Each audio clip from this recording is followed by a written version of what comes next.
آج جس چیز کی ہمیں سب سے زیادہ ضرورت ہے وہ ہے اخلاص. ہماری عبادتوں میں، ہماری ہر نیکی کے اندر اس کا ہونا بہت ضروری ہے. وَمَا أُمِرُوا إِلَّا لِيَعْبُدُوا اللَّهَ مُخْلِصِينَ لَهُ الدِّينَ. اللہ فرماتا ہے لوگوں کو حکم نہیں دیا گیا مگر یہ کہ وہ اللہ کی عبادت کریں تو خالص اسی کے لیے، خالص اس کے لیے کہ کسی اور کو شریک نہ کریں. حتیٰ کہ اگر آپ نماز پڑھ رہے ہیں اور آپ کو دل میں یہ احساس ہونے لگے کہ اتنے لوگ مجھے دیکھ رہے ہیں تو میں سیدھا ہو جاؤں نماز پڑھنے کے لیے، تو اگر لوگوں کے دکھاوے یا ریاکاری کی نیت آئی تو اس کو شرک خفی کہا گیا ہے.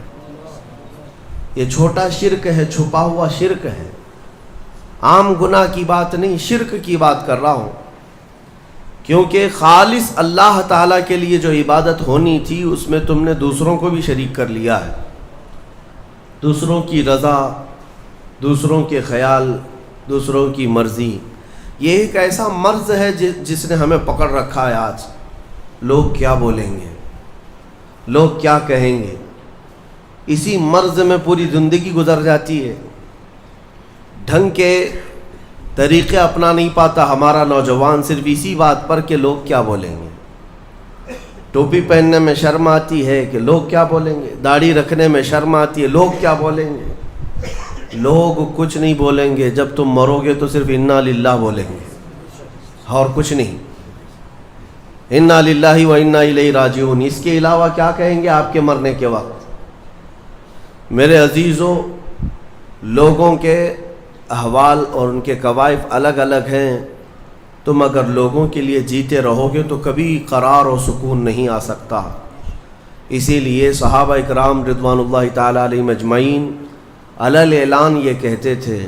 حضرت خبیب ابن عدی جب پھانسی پر چڑھائے گئے، سولی دی جا رہی تھی اور انہیں مکہ والے پتھر مار رہے تھے، تب انہوں نے اعلاناً یہ کہا تھا کہ مجھے اس بات کی پرواہ نہیں کہ لوگ مجھے کیا کیا گالیاں دے رہے ہیں، مجھے اس بات کی پرواہ نہیں کہ تم میرے ہاتھ کاٹ رہے ہو، ناک کاٹ رہے ہو، کان کاٹ رہے ہو اور گلا کاٹنے والے ہو، مجھے اس بات کی پرواہ نہیں، لیکن مجھے اس بات پر فخر ہے کہ میں مر رہا ہوں تو اللہ کی رضا میں مر رہا ہوں.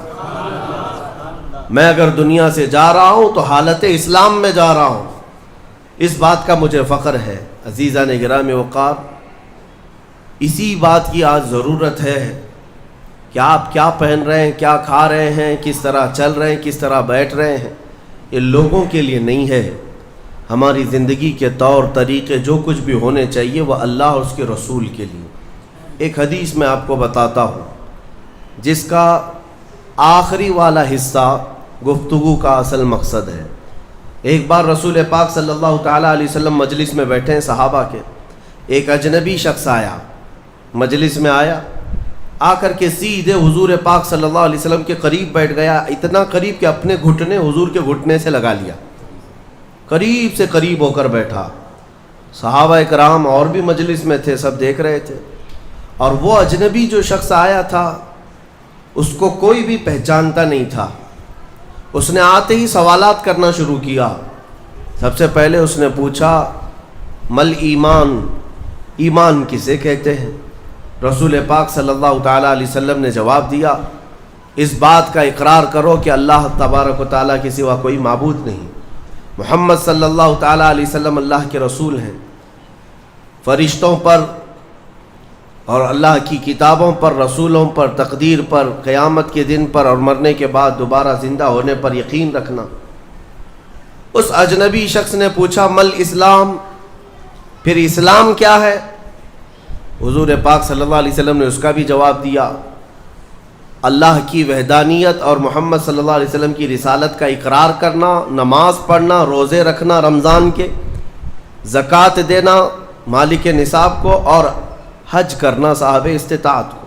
یہ اسلام ہے. 2 سوالات ہو گئے.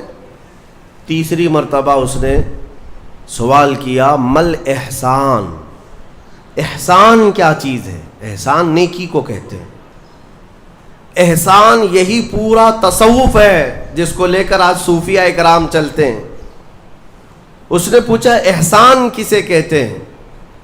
اب جواب میں میرے آقا صلی اللہ علیہ وسلم نے 2 جملے ارشاد فرمائے، وہ ہماری پوری زندگی کو گھیرے ہوئے ہیں۔ کیا فرماتے ہیں؟ ان تعبد اللہ کأنک تراہ وإن لم تکن تراہ فإنہ یراک۔ رسول پاک صلی اللہ علیہ وسلم فرماتے ہیں احسان کا مطلب یہ ہے کہ تم اللہ کی عبادت ایسے کرو جیسے تم اسے دیکھ رہے ہو۔ عبادت، نماز کی بات نہیں، عبادت میں سب چیزیں آ جاتی ہیں۔ روزہ بھی عبادت ہے، زکوٰۃ بھی عبادت ہے، حج بھی عبادت ہے، خیرات بھی عبادت ہے، نماز بھی اس کا ایک حصہ ہے۔ اور رسول پاک نے فرمایا یہ ساری عبادت ایسے کرو جیسے تم اللہ کو دیکھ رہے ہو، اور اگر تمہاری یہ کیفیت نہیں آ پاتی تو ایسی عبادت کرو کہ اللہ تمہیں دیکھ رہا، یہ خیال تو آ جائے کہ اللہ تمہیں دیکھ رہا ہے۔ اب وہ شخص جو سوالات کر رہا تھا اس نے ساری چیزوں کو کہا صدقت، ہاں آپ بالکل سچ کہہ رہے ہیں۔ حضرت عمر فاروق فرماتے ہیں یہ کون اجنبی ہے، خود سوال بھی کرتا ہے اور خود تصدیق بھی کرتا ہے۔ جواب ملنے کے بعد کہتا ہاں بالکل آپ نے صحیح کہا۔ اخیر میں اس نے کہا متی الساعۃ یا رسول اللہ صلی اللہ علیہ وسلم، قیامت کب آئے گی؟ اس کے جواب میں رسول کریم صلی اللہ تعالی علیہ وسلم نے مخفی انداز میں ارشاد فرمایا جتنا پوچھنے والے کو معلوم ہے اتنا ہی پوچھے جانے والے کو بھی۔ ہاں یہ اور بات ہے کہ میں اس کی علامتیں تمہیں بتا دیتا ہوں۔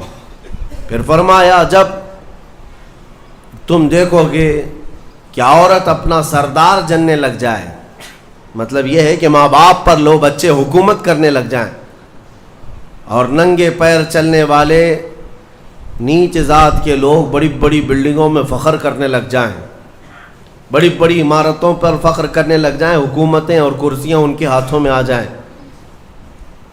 اور پھر جب تم دیکھو کہ گانے باجے کی کثرت ہو جائے، یہ دوسری احادیث کا مفہوم بھی اس میں آپ کے ساتھ رکھ رہا ہوں، زنا عام ہو جائے، تب تم انتظار کرو کہ قیامت بہت قریب آ چکی۔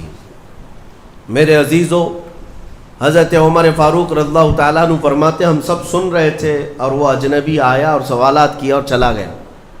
حضرت عمر کہتے ہیں میں فوراً مجلس سے اٹھ کر باہر گیا کہ اس کو پکڑ کر کے پوچھوں کہ اتنے اہم سوالات کہاں سے لایا تھا، لیکن رسول پاک صلی اللہ علیہ وسلم نے مجھے بلایا، ادھر آؤ عمر۔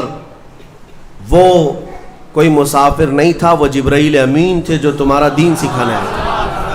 اتاکم جبرائیل یعلمکم دینکم، وہ تمہارا دین سکھانے تمہیں آئے تھے۔ بہرحال یہ حدیث جبرائیل اس کو کہتے ہیں۔ اس میں جو لفظ آیا ہے کہ تم اللہ کی عبادت ایسے کرو جیسے تم اسے دیکھ رہے ہو، یہ ہماری پوری زندگی کا حصہ ہونا چاہیے، پوری زندگی کا حصہ۔ اسی لیے میرے آقا صلی اللہ تعالیٰ علیہ وسلم سے سوال کیا گیا تھا، صحابہ نے پوچھا دنیا کی طاقتور چیزوں میں بڑی طاقت والی چیز کون سی ہے؟ ترتیب وار حضور اکرم صلی اللہ تعالیٰ علیہ وسلم نے ارشاد فرمایا لوہا ہے، لوہا بہت مضبوط چیز ہے۔ صحابی نے پوچھا کیا اس سے بھی زیادہ طاقتور کوئی چیز ہے؟ کہا ہاں اس سے بھی زیادہ اگر طاقت آگ میں ہے، کیونکہ آگ لوہے کو پگھلا دیتی ہے۔ پوچھنے والے نے کہا کیا آگ سے بھی زیادہ طاقت کسی میں ہے؟ حضور نے فرمایا ہاں پانی میں ہے، پانی آگ کو بھی بجھا دیتا ہے، پانی کی طاقت بہت زیادہ ہے، سونامی پانی ہی سے تو آتا ہے۔ اور اس کے بعد پھر پوچھنے والے نے کہا کیا پانی سے بھی زیادہ طاقت کسی کی ہے؟ آپ صلی اللہ علیہ وسلم نے فرمایا ہاں دنیا میں سب سے زیادہ طاقت ہوا کے اندر ہے، وہ پانی ہو کہ لوہا ہو کہ آگ ہو، سب کو ہوا اڑا لے جاتی ہے، اور ہوائیں جب جوش میں آئیں یا جلال میں آئیں تو بڑے بڑے پہاڑ بھی کھسک سکتے ہیں۔ ہواؤں کی طاقت کا اندازہ تم نہیں لگا سکتے، گھروں کی چھتیں اکھاڑ لیں گی اور لوگوں کو تہس نہس کر دیں گی ہوائیں اگر جلال میں آئیں۔ تو پھر پوچھنے والے نے پوچھا کیا اس سے بھی زیادہ طاقت کسی کے اندر ہے؟ حضور پاک صلی اللہ علیہ وسلم نے فرمایا ہاں ایک چیز میں ہے اور اس سے زیادہ پھر کسی کی چیز میں نہیں۔ پوچھا وہ کیا ہے؟ میرے آقا صلی اللہ علیہ وسلم فرماتے ہیں اس ہاتھ میں ہوا سے زیادہ طاقت ہے جو اللہ کی راہ میں عطا کیا تو دوسرے ہاتھ کو خبر نہ ہوگی۔ یہ اخلاص والا ہاتھ، اخلاص والا ہاتھ کہ اسے خود خبر نہ ہوئی ہو کہ اس نے اللہ کی راہ میں دیا ہے تو کتنا دیا، کیسے دیا؟ میرے عزیز